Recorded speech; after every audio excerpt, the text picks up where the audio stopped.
시간을 생방송이라고 하는데요. 따지고 보면 역사도 마찬가지입니다. 지나간 과거가 마음에 들지 않는다고 해서 돌이킬 수 있는 것도 아니고요. 실수를 했다고 해서 없었던 일이 되는 것도 아닙니다. 그래서 사람들은 똑같은 실수를 되풀이하지 않기 위해서 그리고 더 나은 미래를 위해서 과거의 사례를 되짚어보면서 그 속에서 지혜를 얻고 또 해결의 실마리를 얻을 수가 있습니다. 그렇기 때문에 역사를 그저 흘러간 이야기가 아니라 현재 진행형이라고 말을 하는지도 모르겠습니다. TV평생대학 이번 주에는 인류의 발자취를 되짚어보면서 역사의 뿌리를 살펴보는 남경태의 세계사 흐름 읽기로 꾸며가고 있는데요. 우리에게 대중적인 역사서로 아주 유명한 분입니다. 남경태 선생 모시고 도움 말씀 듣습니다.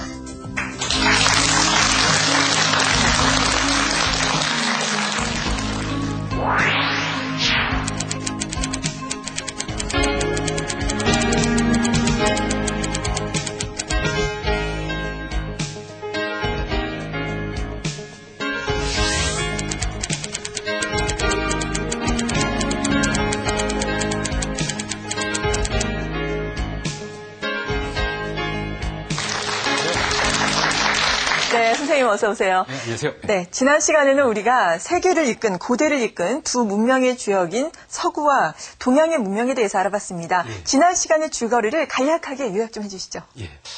명칭에 속지 말라 이런 거였습니다. 같은 제국이고 같은 황제라고 해도 동양의 제국과 그 서양의 제국, 동양의 황제와 서양의 황제가 위상이 상당히 다르다. 중앙 집권력은 동양이 굉장히 발달했고 중앙 집권력이 발달한 만큼 당연히 중국이 세계 정복을 했을 것이다. 고대에는 중앙 집권이 굉장히 강한 힘을 가지기 때문에 말이죠.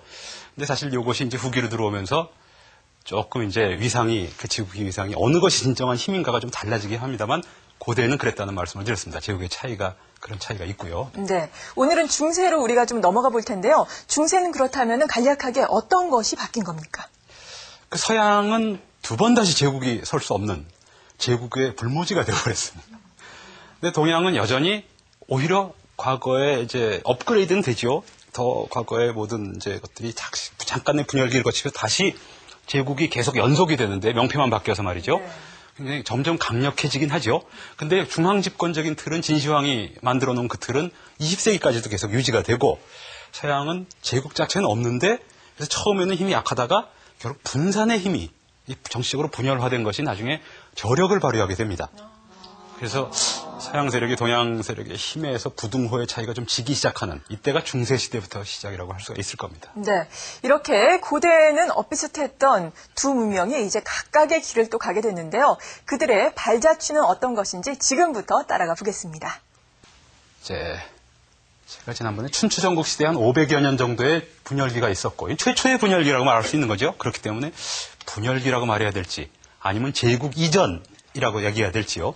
이 뒤에 최초의 제국이 생기고 그 다음에 또 한 350년 정도의 제국이 한 400년 정도의 제국 역사가 지나갑니다. 그리고 350년 정도의 분열기가 있다가 다시 수나라, 당나라 통일기에 6세기에 다시 통일을 이뤄서 9세기 정도, 10세기까지 존속을 하는데요.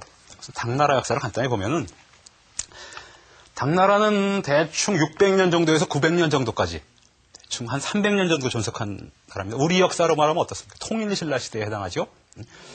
사실 한반도 역사는 뭐 이 시간에 주요 다룰 주제는 아닙니다만 간단히 말씀드리면 우리가 속한 한반도 역사는 어쨌든 간에 중국하고 긴밀한 관계가 있죠. 그래서 중국이 강력한 통일제국이 들어섰을 때는 상대적으로 우리가 중국에게 약간 그 힘이 딸리니까 이렇게 좀 복속되고 약간 그런 측면이 있었습니다. 4대를 하고요, 때로는. 그 당시, 근데 중국이 분열기에 있을 때는 또 우리나라도 활발하게 합니다. 이 350년간의 분열기가 바로 우리에게 익숙한 삼국시대예요. 예? 이것이 통일되면은 곧 우린 통일신라 시대로 들어가죠. 그 다음에 남북국 시대라고 또 말을 하는데요. 이게 발해가 있었기 때문에 그 시대에 들어섰는데 굉장히 그 중국하고 사실 밀접한 역사가 있습니다. 당나라도 말이 300년이지 아까 300년이라고 제가 말씀드렸죠. 750, 다 가운데 뚝 자를까요? 750년 전후 600년에서 900년이라고 보면요. 약간의 시차가 있습니다만 대충 비슷합니다. 반이 750년 아니겠습니까? 이때 황제가 현종입니다. 당나라 현종. 우리에게 유명한 양귀비로 유명한 뭐 서유기 뭐 이런 거들이 유명한데요.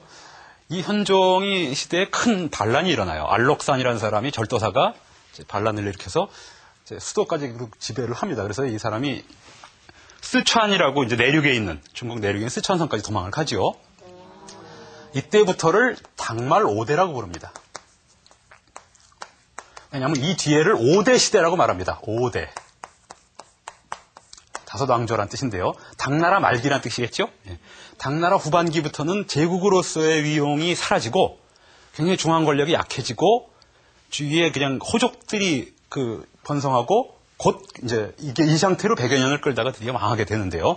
이때도 역시 통일신라도 이때부터 중앙 권력이 굉장히 불안해지기 시작을 합니다. 그래서 당나라가 멸망하면서 또 우리나라는 또 후삼국 시대가 되죠. 그래서 당나라가 다시 송나라로 통일을 하면 우리나라 고려가 섭니다. 그러니까 이제 역사 시대적으로 이렇게 가는데요. 여기서 당말 5대라고 하니까 연관되는 게 우리가 뭐 이 시간에서 일본의 역사를 많이 다루진 않겠습니다만 일본의 역사 같은 경우가 참 묘합니다. 일본의 역사를 유럽으로 비하면 영국의 역사랑 비슷한데요. 아주 상식적으로 말해서 아주 비슷하지 않습니까? 영국이 여기 있고요. 일본이 여기 있습니다. 큰 문명권, 유럽 문명권이나 중화 문명권의 끝자락에 있습니다. 그죠?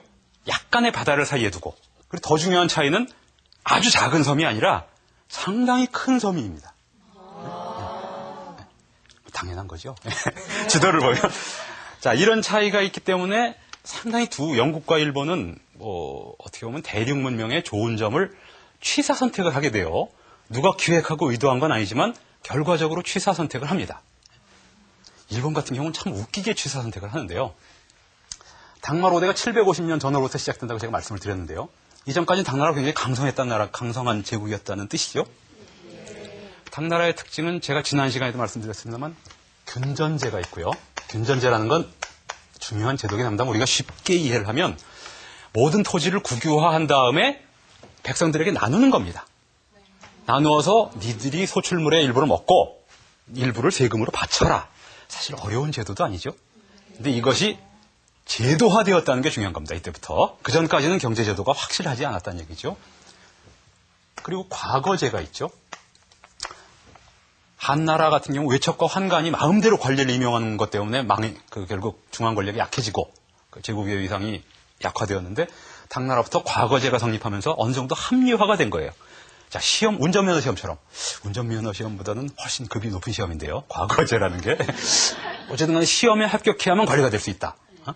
상당히 합리적인 제도죠, 사실. 적어도 귀족들이 이제 마음대로 할 수는 없는 세상이 된 거죠. 그 다음에 또 한 가지가 율령제입니다. 당나라에. 율령이라는 건 쉽게 말하면 헌법이라고 생각하면 돼요, 우리에게. 그러니까 처음으로 법